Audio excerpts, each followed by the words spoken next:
Well, you've probably noticed that the February forecast has still to be released on markhoganweather.com. The reason why is it's going right to the wire. Still a lot of uncertainty with regards to what my forecast is going to be. Of course, the long-term forecast that I put out back at the beginning of winter suggested that we would see the coolest weather of the entire winter during the month of February here. All in all, I think December and January has played out not too bad at all. And of course, the question will be, what does February look like overall? But thanks for clicking on to the Tuesday edition of Vogan's European Outlook. Final day of January. Of course, February is tomorrow. And we have got the 2 meter temperature anomalies for the month of January. And a lot of warmth on that chart. I think it was actually one of the warmest Januaries on record for the United States. It was, I believe, the warmest January for New York City, which is quite interesting, and even more interesting given what the models are predicting: 0 Fahrenheit or -18 Celsius with no snow cover this upcoming weekend is seen by the models, and that is a very rare occurrence, so quite difficult to do. It'll be interesting to see whether we get to that 0 Fahrenheit mark in New York City on Saturday morning, like some of the models suggest. But a lot of cold as well across parts of West China, India, Pakistan, Iran. We've got swathes of Africa. Australia has seen a very cold month of January, and of course, this is like the equivalent of July for us. So, very interesting stuff indeed. A large swathe of South America, central and western, northern portions. North America, of course, very warm, very cold across Greenland, very cold across northern Siberia. Central and eastern North Siberia, that is, of course. Looking at Europe, we are going to wind up slightly above average temperature-wise across the British Isles. We've seen a very warm start to the month, then we've seen a very cold period, kind of mid-month or ish, and then we've kind of had a pullback of that cold in the last week or so, and of course that is allowing the average to slightly above average. But I did have average to above average in my forecast for the month of January, so not too bad at all, I don't think. Iceland below normal, as you can see here. Much of Europe away from Spain and Portugal has been above normal. Looking at today at the ECMWF weeklies as we progress through the first week of February. We've got this big negative up over the northern portion of Canada, as you can see here. Strong ridge. Now, this is a bit of the problem, I think, with February.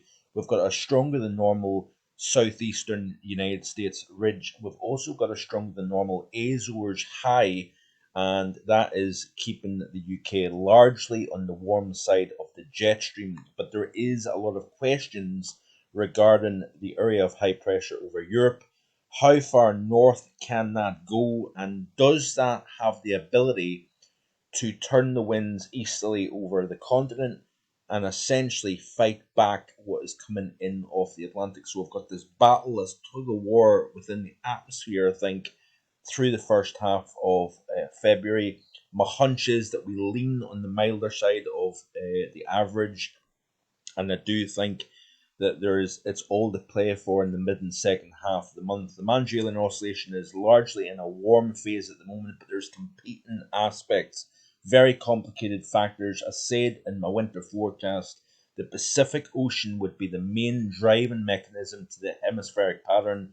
That has been the case so far, and up until now, the stratospheric polar vortex, I believe anyway, has not played any role. We've done not too bad, given the fact that the stratospheric polar vortex has not helped with the cold that we've seen during this winter so far. Some would argue it's not been that bad, it's not been that cold, we've not really had much snow, especially in parts of the Midlands, for example. Remember what my winter forecast had. It said that it would be average to above average over the entire winter, with episodes of cold in December, possibly the second half of January, which was seen. And then, of course, the bust, if there is going to be one, in my opinion, is going to be the month of February here. So we'll watch this space. But I think even if February doesn't play out as expected, I think given the forecast that I put out way back at the beginning of December, even if February busts, I think I'm largely happy with the overall forecast that I put out. to get 2 out of the 3 months largely correct, I think is a pretty decent score overall. But I'm not throwing in the towel with regards to February, and there's a lot of complicating factors. The Mandrelian Oscillation, EPO, WPO, they have not been playing ball in terms of the overall upper pattern. Does the Mandrelian Oscillation get out of phase 3, 4, 5, which are mild phases? Does it manage to rotate in the colder, more favourable phases, i.e., 7, 8 in the 1, enhances the blocking over the northern hemisphere? All questions to be asked, and we will have to wait and see what takes place. Certainly in the next wee while, I'm going to try my best to talk a little bit about my thoughts on the El Nino possibly developing in spring and the possibility of what implications that might have on the summer. But here's the here and now. ECMWF weeklies. We've got the ridge of high pressure largely dominating the British Isles. We've got glance and blows. We've got an area of low pressure coming down from the north. I'll speak about that in just a second.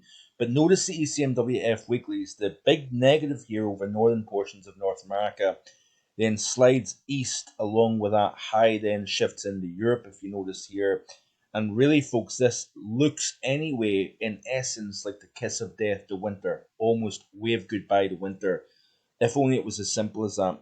This is certainly a very, very mild setup for the UK and for Europe. Negative over Western North America, positive over Eastern North America. That would be a very warm signal, of course. We'll slide the trough that was over North America, east over the North Atlantic, ridge over Europe. We've got that classic positive North Atlantic oscillation. Notice any blocking that we do have over the Arctic region is on the other side of the pole, not favourable. But as we continue to play through, and like I say, the time frame is mid to late February for some other interesting aspects to be considered. Notice here that the model indicates that we do have a build-up of pressure, but notice that we start to see that negative up towards Greenland here. Is that a response to the stratospheric polar vortex displacement? Who knows? Maybe the Mandrelian Oscillation, maybe it's the WPO, the PNA, the EPO, whatever. Could be anything. Like I say, very, very complex situation here at the moment, but you cannot turn around and say that winter's over just based on models. Doesn't work, unfortunately, like that. And certainly, if I based all my thinking on models at the start of the winter, it would have been a complete and utter bust. But this certainly would be an interesting prospect. This is the latter half of February into the early portion of March. We've got the negative up over Greenland. That wouldn't be surprising given what's going on within the stratosphere. Possibly a downstream response into the troposphere. Is the model sniffing out what's going on now? And remember as well, I showed you that another wave of strong warming is to push towards and over the pole during the middle portion of February here. So, like I say, everything is getting pushed back with regards to the stratospheric situation here. But certainly, I don't think you can write anything off just yet here.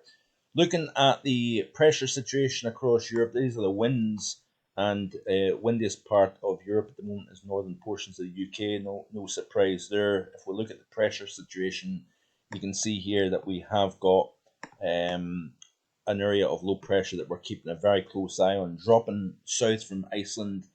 That is going to make an approach in the northern portion of Scotland tonight. 70, 80 mile an hour winds with a yellow warning across the far north of Scotland, really from just south of Inverness up encompassing the Western Isles, the Northern Isles. Could see some damaging gusts, could see some bridge disruption, could see some power disruption as well with these winds overnight tonight. We've not really seen that this winter so far.